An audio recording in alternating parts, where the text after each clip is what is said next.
sidang kali ini kita mau bahas sesuatu yang sering kita anggap sepele, padahal dampaknya luar biasa besar, yaitu sampah. Jadi di salah satu kota, yaitu Kota Istimewa Yogyakarta, sedang menghadapi seriusan sampah ya, yang mana kemarin ada TPA Piungan, tapi sekarang sudah ditutup. Makanya di sini kita akan menghadirkan dua narasumber dari kakak-kakak Stika Surya Global Yogyakarta, yang di sebelah kanan saya bisa perkenalkan diri terlebih dahulu. Halo teman-teman, perkenalkan saya Daniel Tolaknya. Selanjutnya, halo teman-teman semua, perkenalkan saya Dewi Gastiti. ya, di sini kita akan membahas tentang bahaya sampah dan solusinya ya teman-teman. Jadi nanti kalian bisa mendengarkan podcast pada kesempatan kali ini. Kalau kita ngomongin soal sampah nih, data dari Sistem Informasi Pengelolaan Sampah Nasional dari Kementerian Lingkungan Hidup dan Kehutanan menunjukkan bahwa Indonesia menghasilkan 34,85 juta ton timbunan sampah pada tahun lalu 2022. Dari total tersebut ada 12,13 juta ton sampah per tahun yang tidak dikelola. 5 Juni diperingati sebagai Hari Lingkungan Hidup Sedunia. Ironis, kondisi laut Indonesia kini berada dalam situasi kurang beruntung. Baiklah ya, kita langsung masuk aja ke sesi diskusi atau penyampaian materi. Yang pertama, permasalahan sampah. Apa sih permasalahan sampah? Bisa dijelaskan ya sama Kak Duya Mugia Astuti. Ya baik, jadi permasalahan sampah ini ya, sebelum masuk ke permasalahan sampah dulu, ini ada yang baru-baru ini terjadi di Indonesia, salah satu influencer yang mereka tuh kayak bukan salah satu tapi mereka berkelompok, sebut saja Pandawara. Pasti semuanya sudah tahu Pandawara Group ini adalah influencer yang ada di bidang ini, berfokus pada bidang permasalahan sampah dan kesehatan lingkungan gitu. Mereka sudah banyak titik yang mereka bersihkan sampahnya, namun masih terus kayak misal mereka membersihkan sampah di sungai, itu beberapa hari sampah sudah mulai memenuhi sungai tersebut. Ini kan bisa dikatakan masyarakat ini pola pengelolaan sampahnya itu belum berhasil gitu ya. Dimana jutaan ton sampah itu setiap harinya itu pasti ada saja, mulai dari sampah plastik, sampah organik gitu, sampah komersil gitu. Nah, dari banyaknya sampah ini, tapi pengelolaannya itu belum memadai gitu loh, fasilitas masih kurang, kayak daerah-daerahnya pun masih sangat minim pada saat pengelolaan sampah itu karena kurang pengetahuan satu, kurang fasilitas dukungan dari pemerintah daerahnya gitu. Nah di sini berdasarkan data yang dilakukan oleh Sistem Informasi Pengelolaan Sampah Nasional itu sekitar 245 kabupaten atau kota di Indonesia itu ada sekitar 21 juta ton sampah yang sudah di input datanya gitu. Itu bukan jumlah yang sedikit, apalagi kita tahu kabupaten atau kota di Indonesia sendiri itu kan ada 514 itu per tahun 2024-nya, dan ini data ini tuh tadi itu baru sekitar 200-an. Berarti kan belum semua Indonesia gitu, itu udah menyumbang 21 juta. Itu baru yang diimpor begitu. Namun dari 21 juta ton sampah ini belum semuanya dapat dikelola. Baru sekitar 12 juta ton sampah per tahunnya itu yang baru berhasil dikelola. Selebihnya kan masih banyak, masih ada sekitar 9 juta ton sampah yang tidak dikelola. Gitu. Itu bukan jumlah yang sedikit gitu. Patut kita berikan attention gitu, berikan perhatian penuh tentang sisanya ini yang tidak bisa dikelola gitu. Nah, permasalahan pengelolaan sampah di Indonesia ini bukan hanya persoalan volumenya yang terus meningkat, tapi cara pengelolaannya masih rendah, kayak daur ulangnya itu masih rendah. Mau diapain sampah-sampah itu gitu. Sedangkan persoalan sampah tersebut itu masih semakin kompleks gitu, dengan adanya bermacam-macam jenis sampah yang kita tahu, sampah plastik, organik, dan sampah-sampah elektronik gitu ya. Nah dari macam-macam sampah ini kan masih membutuhkan penanganan yang berbeda-beda gitu. Sampah plastik penanganannya gimana, sampah organik gimana gitu. Itu nanti outputnya dari sampah-sampah itu pun akan berbeda. Makanya itulah mengapa kita ada yang namanya pengelompokan sampah itu, karena tidak semua sampah itu akan berakhir di satu tempat yang sama untuk pengelolaannya itu gitu. Nah, kalau kita lihat sendiri ya, di Indonesia ini menduduki peringkat nomor 2 setelah Cina, setelah Tiongkok, sebagai penyumbang sampah plastik terbesar gitu. Ini kan apa ya, sebuah permasalahan yang krusial gitu ya. Bahkan saya dengar ini data sekitar 67 juta ton sampah itu tuh gimana gitu loh, mau diapain, menghalai aja gitu ya. Iya.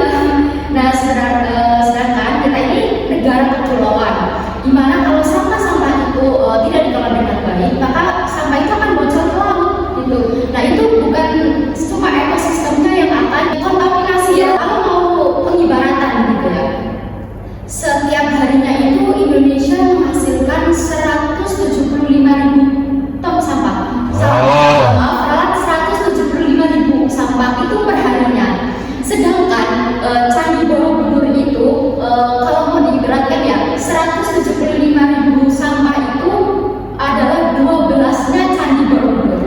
Kalian bayangin, itu Candi baru satu hari. Iya, itu baru satu hari. Berapa banyak Candi itu? Dikali berkali-kali ya. Apalagi kalau kita mau hitungnya setiap tahunnya, berarti 4.800 sampah itu kita ini itu mau nyanyi kalau jambret. Ini perlu dapat perhatian khusus, pemerintahnya juga harus memberikan fasilitas penuh pada sektor-sektor yang berada pada dalam mengelola sampah gitu ya. Nah, tapi maka dari itu ya, Indonesia ini dinilai oleh Global Community sebagai negara dengan penyumbang sampah plastik terbesar setelah Tiongkok. Nah, tapi ada ini sih kemajuan ya. Dari tadi kan membuat data terakhir itu Indonesia turun menjadi peringkat kelima. Ya, semoga setelah setelah ini itu banyak banyak masyarakat yang sadar terhadap bahayanya sampah gitu.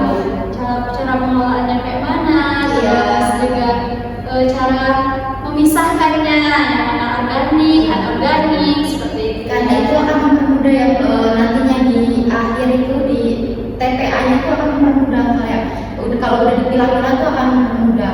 Jadi kita tahunya kampus kita bersih, mungkin tempat kerja kita semua bersih, tapi ujungnya kita nggak tahu itu ujungnya mau dibawa kemana. Kadang aku juga mikir guys, kayak gini bisa buang sampah dekat kamar juga buang sampah penuh gitu ya. Terus aku mikir dari kamar aku aja udah sebanyak ini gitu ya, dari kamar aku tuh sebanyak ini, belum di tempat-tempat sampah lain, itu belum di kesempatan-kesempatan lain, dan nanti bakal seperti apa sampahnya gitu. Ya guys ya. Maka dari itu gimana caranya kita untuk menyelesaikan, bukan hanya memindahkan sampah itu gitu. Tapi ya dibalik dalam permasalahan sampah itu ya, dari Kementerian Lingkungan Hidup dan Kehutanan ini menargetkan Indonesia ini bebas sampah di tahun 2025. Pertanyaannya, apakah bisa dengan sisa waktu yang ada di tahun 2025? Enggak mungkin. Kayaknya untuk setahun loh ya, kayaknya nggak memungkinkan, karena dilihat aja dari keadaan sekarang udah jauh dari yang Udah masuk pertengahan tahun juga. kecuali kalau 25 tahun ke depan mungkin bisa diupayakan. Ya, ini kan tadi udah ini ya, bahas secara umumnya gitu ya. Nah, ini ada beberapa poin-poin yang sebenarnya gimana sih beberapa poin utama yang dibahas gitu ya mengenai sampah ini gitu dalam masyarakat kita. Itu yang pertama ada ini volume sampah yang semakin hari semakin meningkat gitu. Jadi pola konsumtif di masyarakat Indonesia ini masih tinggi. Salah satunya kayak kita belanja bukan kantong plastik gitu kan. Nah, makanya kenapa tempat perbelanjaan itu menyarankan kepada pembeli untuk membawa kantong belanjaan sendiri gitu.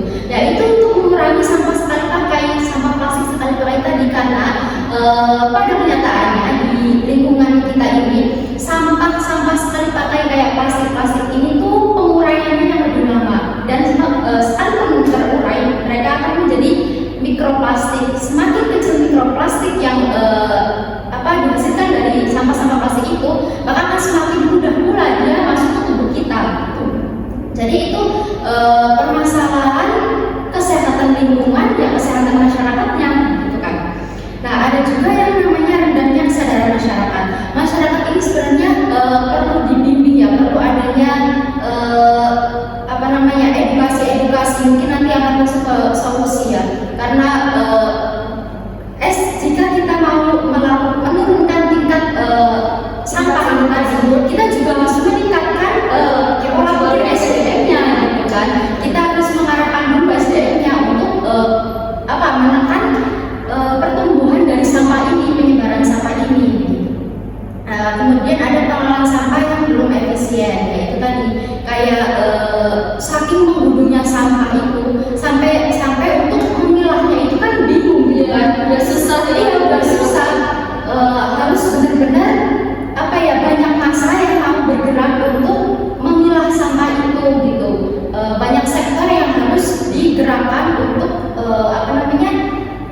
permasalahan sampah ini gitu. Kemudian ada kurangnya infrastruktur ya. Sebagai pemerintah itu harusnya memberikan fasilitas yang memadai untuk daerah-daerah di Indonesia ini, karena ya memang ya itu tadi, sampah itu pasti permasalahan setiap daerah, itu pasti ada sampah gitu. Jadi jika daerahnya ini memiliki fasilitas yang memadai, maka bisa diringkes itulah, nggak yang satu misal dari daerah ini ditaruhnya TPA daerah ini, kan itu merugikan daerah yang dikasih siapa, bukan yang menyelesaikan harus melempar mungkin dari sini bersih tapi dilempar ke sini, ya sini yang bermasalah. Bahkan kayak fact-factnya tuh kayak gini, misal daerah ini bersih banget, ini ternyata daerah sangat kotor. Ya kasihan daerah yang tercemar. Nah ini bahkan ya Indonesia ini disebut sebagai tong sampah dunia. Itu karena apa? Karena negara-negara barat itu nyumbang sampahnya ke Indonesia, karena sampahnya di Indonesia Kayak baju-baju bekas gitu kan. Sekarang banyak juga yang listrik itu kan, dan orang Indonesia ini menerima itu yang membuat jadi sih. Karena kenapa mau menerima sampah gitu, kita masih struggle dengan namanya sampah, kalau mendatangin sampah dari luar negeri itu kan hal yang gitu kan. Ya kenapa bisa dibilang begitu ya, karena pemerintah tuh sudah punya ini loh, Undang-Undang 9 tahun 2008 itu udah ada undang-undang tentang sampah, tapi ya itu kurang tegas untuk menindak masyarakatnya. ya. Masa ya kita mau dipandang sebagai negara dengan sebutan tong sampah dunia? Ya kan itu kayak kok kasihan banget gitu. Nah kemudian ya ada yang namanya ketergantungan pada plastik dan plastik sekali pakai gitu, yang itu tadi saya bilang. Karena pola konsumtif masyarakat Indonesia kayak masih sering pakai plastik sampah, terus gaya hidup yang instan, serba instan itu kan, bungkusnya itu juga sampah gitu kan. Terus juga ini selain plastik juga sampah organik gitu, kayak gimana caranya sampah organik itu bisa ditekan penyebarannya ya kan. Kayak kita makan itu usahakan jangan menyisakan makanan gitu loh, karena ya itu tadi sampah. Sebenarnya Indonesia ini yang pertama paling tinggi itu ada sampah organiknya, sampah sisa sayur, sisa makanan itu banyak sekali. Yang kemudian ada sampah plastiknya, ini yang kedua. Tapi sampah plastik ini yang paling berbahaya karena memang penguraiannya itu lama gitu. Terus ada juga kurangnya kolaborasi multi sektor ini yang perlu ditingkatkan daya kolaborasi antar sektor ya, baik yang dari komunitas-komunitas pencinta alam, pencinta lingkungan itu bisa berkolaborasi menciptakan inovasi-inovasi yang mungkin bisa menurunkan laju pertumbuhan dari sampah-sampah ini gitu mungkin ya. Ini itu saja masalah dari saya. Bagus sekali ya materi yang sudah memaparkan apa permasalahan sampah, dan yaitu tadi katanya di Indonesia ini sendiri disebut dengan tong sampah dunia. Sangat menyedihkan sekali, bukan? Oke, selanjutnya tadi kita membahas tentang permasalahan sampah itu sendiri ya. Kalau kita udah membahas permasalahan, bukankah ada solusinya ya? Mari kita mendengarkan solusi apa sih yang bisa untuk mengatasi sampah itu. Kita kembalikan ke Kak Nadifa ya. Oke, terima kasih Kak Putri sudah memberikan saya kesempatan untuk berbicara. Jadi FYI sebelum kita bahas solusi gitu, aku tuh pernah baca gitu ya, salah satu di FYP aku gitu, bahwasannya nggak cuma limbah plastik loh Mbak Kak yang berbahaya gitu. Kalau Mbak Gini kita dibilang itu bisa mencemari lautan gitu kan. Ternyata sekalipun organik, sampah organik itu juga berbahaya loh gitu. Saya pernah baca di suatu TPA penemuan akhir gitu, di mana tiba-tiba sampahnya itu meledak, bisa meledak. Karena apa gitu? Sampah organik kayak sisa sayur, nasi, kulit-kulit buah, pokoknya organik itu yang dia itu disimpan di tempat yang tertutup, atau misalnya ada tumpukan sampah organik ditumpuk sampai bertahun-tahun di timbunnya gitu. Banyak kan kayak nasi sisa walimah kondangan atau makan-makan di hotel itu kan dibuang di TPA gitu ya. Terus tertumpuk akhirnya kan tertutup ya tinggal ya, dan itu bisa menghasilkan yang namanya gas metana gitu. Dimana gas metana itu bisa memicu ledakan gitu. Bisa baik nggak kalau sampah itu tuh bisa bikin ledakan gitu. Nah, itu bahannya gitu ya. Ledakan isinya sampah. Bisa baik nggak kita baunya itu dan organik loh, bukan sampah yang tadi gitu. Oke, berbicara tentang solusi apa? Kita mulai gitu. Dari permasalahan sampah yang sudah dipaparkan oleh Kak Yogi, aku juga akan bahas solusi itu dari permasalahan tersebut gitu. Oke, pertama dari permasalahan yang pertama yaitu volume sampah yang tinggi gitu. Hal ini volume sampah yang tinggi itu bisa dikurangi dengan zero waste lifestyle gitu. Gimana tuh gitu? Dimana mendorong gitu gaya hidup masyarakat untuk meminimkan sampah. Seperti yang sudah disampaikan Mbak Putri tadi, salah satunya belanja dengan tas kain gitu. Terus pokoknya ya belanja dengan tas-tas yang dia itu bisa digunakan berkali-kali gitu, nggak sekali pakai terus langsung buang. Itu kan bisa memicu penumpukan sampah gitu. Terus juga edukasi itu masyarakatnya tentang konsumsi bijak dan belanja karena kemasan. Ya maksudnya tadi ya. Terus selanjutnya buat kampanye program food waste apa itu, yaitu misalnya dengan menyimpan makanan dengan benar dan memasak secukupnya. Jadi sebisa mungkin kita itu nggak mau buang-buang nasi gitu. Jadi Masak secukupnya, sekali masak habis. nah betul banget, itu buat mengurangi sampah organik tadi. Yang pertama tadi kurangi konsumsi sampah aja, plastik sama ya. Yang kedua kita food waste atau menyimpan makanan dengan benar, tidak cepat basi, dimasukin kulkas atau masak dengan secukupnya. Terus yang kedua permasalahan tentang rendahnya kesadaran masyarakat. Nah ini bisa diselesaikan dengan edukasi tuh lewat media sosial, kan banyak tuh kayak Instagram, TikTok tuh bisa buat edukasi ke masyarakat ya gitu. Terus juga bisa ke sekolah-sekolah gitu tentang mungkin kalau sekolah pernah penggunaan sampah ya, kayak reduce, recycle gitu tadi.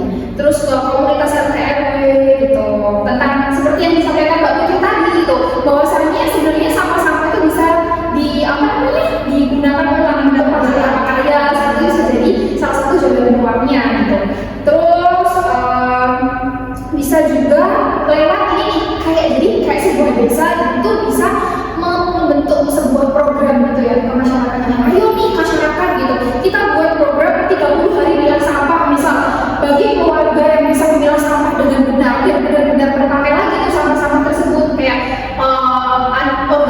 diolah lagi, atau lagi juga bisa diolah lagi. Pokoknya nanti tuh bakal bisa dapat hadiah dari Pak RW-nya misalnya. Kasih remote ya. Tapi itu adalah salah satu cara gitu untuk mendorong masyarakat mengubah pola hidup mereka.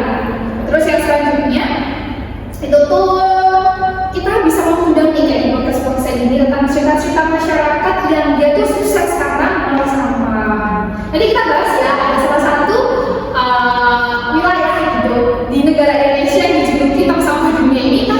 Ya walaupun seperti itu, tapi membanggakan loh. Nah, tapi nanti kita bahas nanti ya teman-teman. Oke, lanjut ke permasalahan sampah yang ketiga, yakni apa? Di Indonesia ini ternyata pengolahan sampah itu belum efisien ya. Itu bisa diselesaikan dengan salah satunya dengan pemerintah daerah itu menerapkan pada masyarakatnya tentang sistem 3R gitu. Yaitu apa? 3R, reduce, reuse, recycle. Yakni apa? Mengurangi, menggunakan kembali, dan mendaur ulang sampah gitu. Ya benar, yang bisa dipilah-pilah terus dibuat kerajinan dan lagi. Terus juga adanya fasilitas bank sampah. Jadi Pemda itu memfasilitasi dari infrastruktur ya terkait bank sampah, di mana itu bisa buat bank sampah tersebut bisa buat menyimpan barang-barang yang sampah kayak botol plastik, nanti bisa dibuat bunga-bunga atau karya-karya seperti itu. Terus fasilitas bank sampah ini bisa diletakkan di kelurahan atau desa-desa gitu agar memonitoringnya lebih mudah gitu, menggunakan monitoring seperti itu. Terus juga gunakan teknologi sederhana dan tepat guna buat membantu pemilihan sampah dan pengelolaan sampah. Nanti akan kita kuak pada salah satu wilayah yang benar-benar inovatif banget ya. Saya sampai kayak mind blowing gitu mendengar berita ini, kayak hebat banget. Sekitar kabupaten bisa mengolah sampah dengan paripurna, bahkan kabarnya sampai 70% sampah itu bisa dikurangi di daerah tersebut. Oh, itu pencapaian besar loh Mbak. Ya, bayangkan ini hanya di satu wilayah satu kabupaten. Coba ya, jika itu semua diterapkan di kabupaten lain, kita bisa mencapai 0%. Kayaknya bisa jadi ya Mbak ya, gerakan depan itu 10 tahun bakal nggak ada apa Mbak yang tadi dibilangin menterinya TPA Indonesia sih. Dan selanjutnya permasalahannya apa gitu ya, kurangnya infrastruktur dari pemerintah itu juga menjadi salah satu permasalahannya gitu. Nah, itu bisa diselesaikan dengan cara digitalisasi data sampah di tingkat kota, kabupaten lewat aplikasi atau laporan warga dan sensor TPA. Terus juga libatkan startup lokal anak muda buat bikin solusi pitch base tentang pemetaan kritik sampah liar gitu. Terus yang selanjutnya prioritaskan anggaran untuk infrastruktur dasar seperti tempat pilah, kendaraan angkut khusus, dan drop point sampah gitu. Itu tentang infrastruktur dan data yang akurat gitu. Terus yang kelima, ketergantungan pada plastik sekali pakai. Ini sepertinya kayak poin yang pertama tadi ya Pak ya, tentang yaitu dorongan untuk mengurangi konsumtif sampah plastik dan menggunakan tas yang bisa digunakan ulang-ulang. Terus juga kita bisa mengedukasi konsumen soal reusable, packing dan kantong belanja kain. Terus selain dari pihak konsumtifnya, kita juga perlu mengedukasi gitu ke pihak pelaku bisnis gitu, mengajak pelaku bisnis untuk ikut serta gitu, agar mereka tuh memikirkan gitu inovatif apa yang bisa mengurangi sampah plastik dari produk mereka gitu. Jadi ada nggak sih inovatif dari perusahaan kalian bagaimana bisa menggantikan sampah plastik ini, atau boleh tuh produk kalian memakai bahan kertas gitu yang itu kan plastik. Terus juga terus solusi yang kanan itu kurangnya kolaborasi multisektor. Solusinya apa? Yang pertama, bentuk forum kolaborasi antara pemerintah, sektor swasta, terus atau lembaga sosial masyarakat dan masyarakat itu sendiri gitu. Nanti juga kita bahas ya di daerah yang ini menarik ya, menarik banget gitu dan harus gitu. Dan kita bahas di sini itu adalah suatu pencapaian perlu dibanggakan gitu. Karena ternyata di daerah itu bukan cuma pemerintahnya doang yang jalan, tapi masyarakat juga mensupport. Karena percuma teman-teman, kalau misal pemerintahnya udah bikin aturan, udah bikin misalnya tidak ada fasilitas, tapi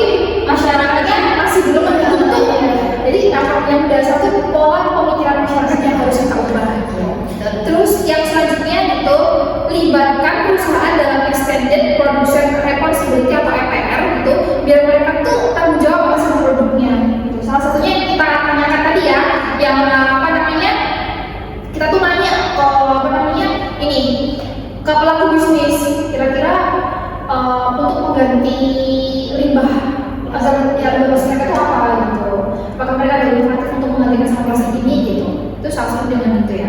Terus juga yang terakhir dari solusi ini tentang untuk menyelesaikan kurangnya kolaborasi multi sektornya adalah buat platform kolaborasi digital, misalnya dashboard terbuka tentang progres pengelolaan sampah daerah. Ini juga nanti kita bahas ya. Oke. Di daerah yang kita sebut-sebut aja, kita gagal-gagalan gitu. Jadi gini, kan kita tadi udah udah ngomong tentang terkagum-kagum gitu sama daerah ini tuh kayak bisa nyelesain permasalahan, bahkan pada datanya mereka bisa mengurangi jumlah 70% permasalahan sampah tersebut di daerah tersebut gitu, ya kan? Nah, kamu nggak mungkin, aku atau kamu yang tahu daerah ini, karena ini benar kayaknya kebanggaan sangat membedakan sekali ya. Ini suatu apa ya, daerah yang apa namanya, menginspirasi gitu.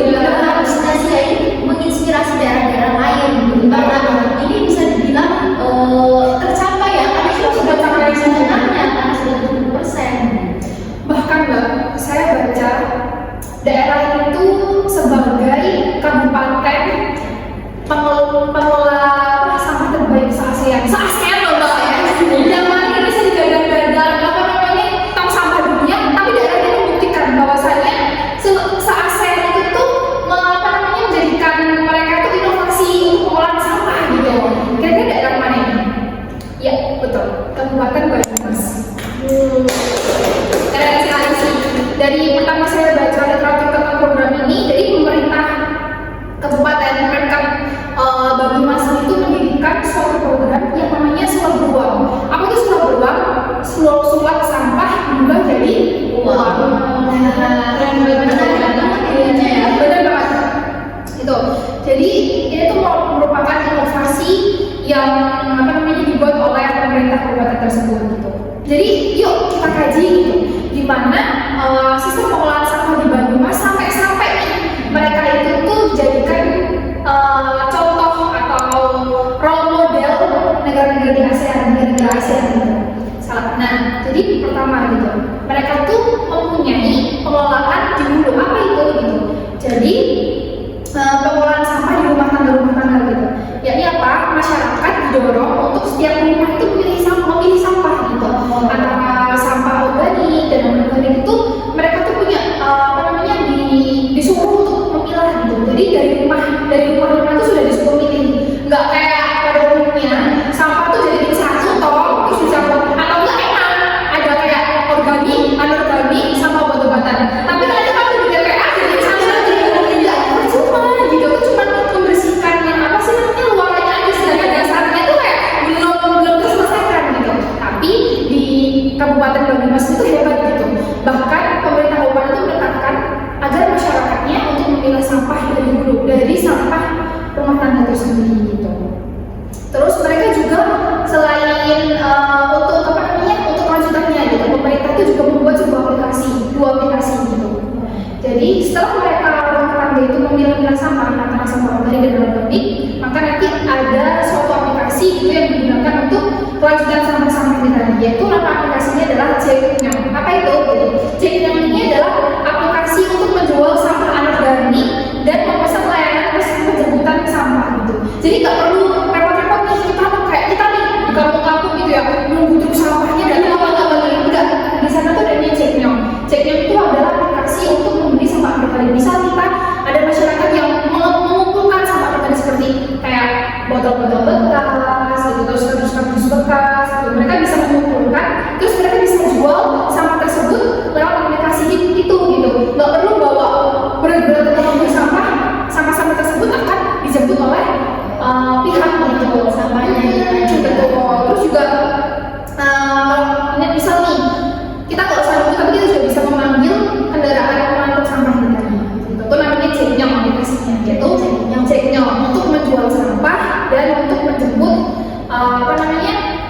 layanan penjemputan sampah gitu. Terus yang kedua ada yang namanya Salimnas. Apa itu? Platform untuk menjual sampah organik secara online kepada kelompok sebagian masyarakat. Jadi kalau sampah anorganiknya seperti botol-botol tadi bisa terjual gitu. Dan untuk sampah organik ini nanti pemerintah menggunakan aplikasi Salimnas. Nah, ya ini apa? Untuk menjual sampah organik, dan biasanya sampah-sampah organik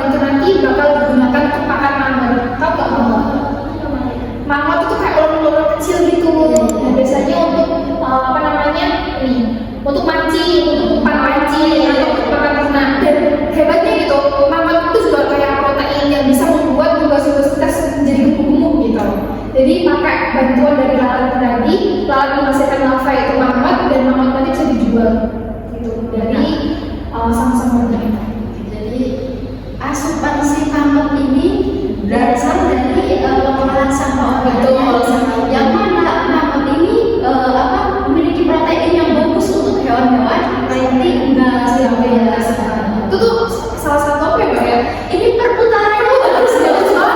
Iya, Bagus banget. Jadi semua pihak tuh diuntungkan ya, dari masyarakat yang mau untuk mengumpulkan uangnya, dia mendapatkan uang kan dia dijual.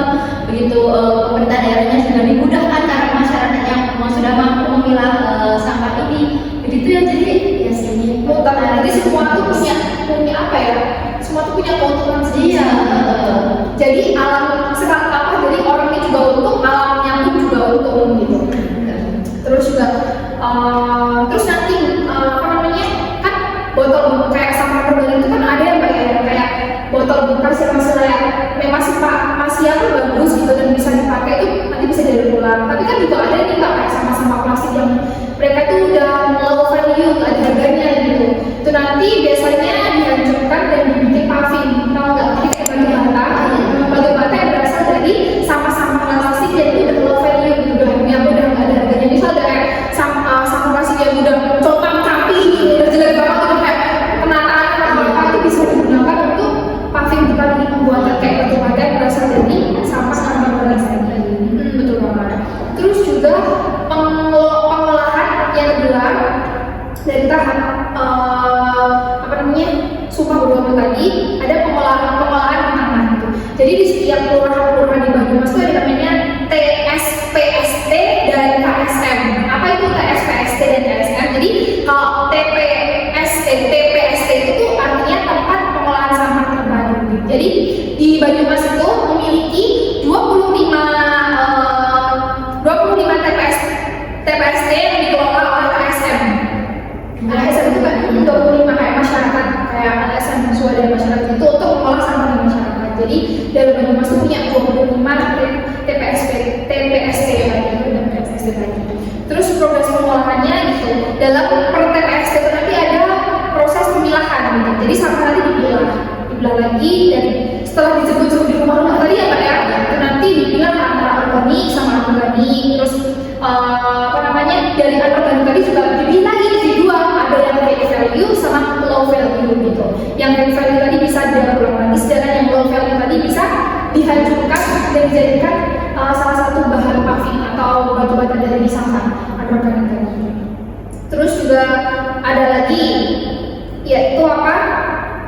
Ini pengolahan hilir atau TPA PLT, yaitu tempat pemrosesan akhir berbasis lingkungan dan edukasi. Jadi itu merupakan fasilitas akhir untuk mengolah residu sampah yang tidak dapat diolah di TPST. Jadi kan TPST ini mengolah anorganik sama anorganik gitu ya.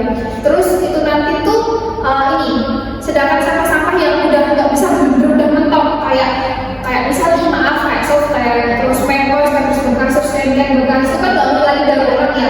Maka nanti ada namanya pengolahan hilir atau TPA BLT. Ini fungsinya untuk apa?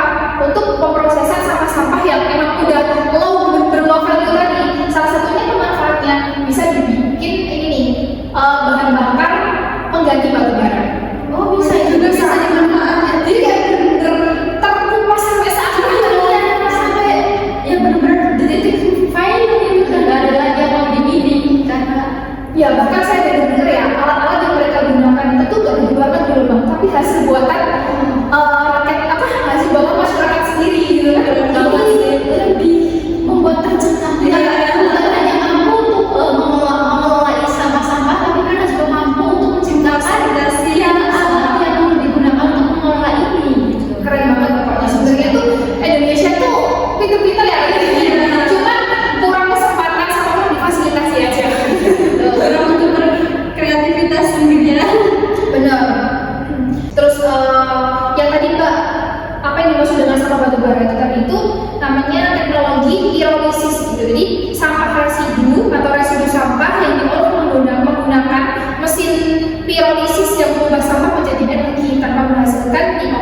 dan furan berbahaya atau termasuk bahan bakar yang dari batu bara gitu. Itu. Terus Mbak, kita akan bicara tentang dampak dan keberhasilan program tersebut gitu. Dan yang pertama gitu, dampak bagusnya bagi Kabupaten Banyumas tersendiri itu yang pertama adalah pengurangan sampah gitu. Jadi karena program Sumpah Beruang, sulap sampah berubah jadi uang ini tadi, program ini berhasil mengurangi volume sampah hingga 70% di tingkat rumah tangga. Tingkat rumah tangga. Padahal rumah tangga sendiri sudah terkenal ya sebagai penyumbang sampah terbesar di masyarakat. Iya betul. Terus yang kedua juga peningkatan ekonomi. Ya tahu sendiri kan Mbak bahwa semua tuh diuntungkan tadi ya dari pemerintah sendiri, masyarakat sendiri, bahkan yang buat mesin sendiri yang diuntungkan. Gitu. Jadi peningkatan ekonomi itu yang mana sampah itu berubah menjadi produk bernilai jual dan memberikan tambahan penghasilan masyarakat. Bayangin aja dari rumah ke rumah tuh bisa menjual sampah gitu, dan nggak perlu sulit gitu. Pakai jam yang tadi kita memulih dijemput di pasar. Untuk sampah organik sendiri juga bisa dikelola menjadi produk tadi yang bernilai jual gitu.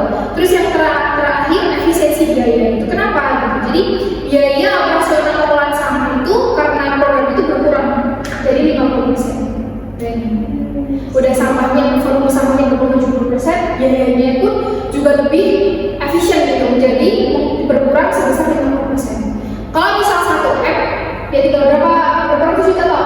Itu kan lumayan banget kan bisa dialihkan ke program-program kota yang lainnya gitu. Ini tuh inovasi dari Kabupaten Banyumas itu bisa menjadi contoh-contoh untuk masyarakat lain. ya, untuk apa namanya kabupaten lain di Indonesia yang baik ya Mbak Putri ya gitu. Bisa dicontoh gitu. Bahkan jangankan di dalam negeri, di luar negeri aja berbondong-bondong ke Banyumas untuk studi banding gitu. Belajar caranya bagaimana pengelolaan sampah sehingga bisa bernilai jual sampai seakar-akarnya. Sekalipun sampah yang udah low value aja bisa dijual. Masih diproses sampai bisa apa namanya? Bisa diolah lagi. Menjadi bahan bakar batu bara. Itu yang kayak dulu misalkan banget. Itu bukti bahwa bangsa kita itu sebenarnya kreatif ya. Kreatif, sebenarnya kaya pikirannya gitu. Cuma jadi itu kurang mau menyalurkan kurang ini fasilitas gitu lah intinya. Kurang kesempatan juga. Iya betul, kurang kesempatan juga. Seperti itu. Belajar dari Kabupaten Banyumas tadi, kayak jika satu kabupaten aja mampu sampai dibuat role model di negara-negara lain gitu, Udah sampai ASEAN gitu, ya, maka kabupaten yang lain itu pastinya bisa. Oke baik, saya kembalikan kepada Mbak Putri Masukkan. Ya, terima kasih kepada Kak Wimudi dan Kak Nadifa telah memaparkan materi pada kesempatan Surga Podcast hari ini ya. Keren banget sih ini, seru, ceritanya seru dan cara mereka memberi solusi dan memecahkan masalahnya tadi itu sangat jelas. Semoga harapannya untuk kabupaten-kabupaten selanjutnya itu bisa mencontoh Kabupaten Banyumas ini tadi sendiri ya. Baiklah, mungkin sekian podcast dari kami. Kurang lebihnya kami mohon maaf apabila ada kata-kata yang mungkin kurang berkenan selama